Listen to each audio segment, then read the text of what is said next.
মানুষের মতো দেখতে কিছু কুকুর একটি কুকুরের হাত পা বেঁধে কুমিরের মুখে ঠেলে দিল। আর সেই সমস্ত মাজারে বোকা মানুষ ছাগল দান করে, মুরগি দান করে, গরু দান করে।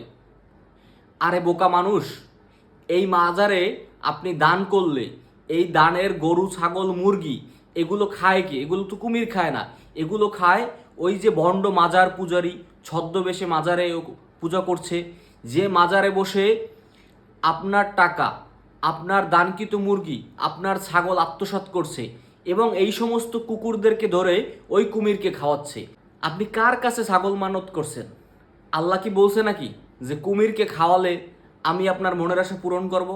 আল্লাহ কি বলছে নাকি ওই কুমিরকে আপনি মুরগি খাওয়ালে আল্লাহ আপনার দান কবুল করবে, আপনার মনের আশা কবুল করবে? আল্লাহ কি এই প্রতিশ্রুতি আপনাকে দিছে? আপনি তারপরও কেন ওই বন্ড মাজার পূজারীর কথা শুনে আপনি ওই কুমিরকে ছাগল খাওয়ান, ওই কুমিরকে মুরগি খাওয়ান?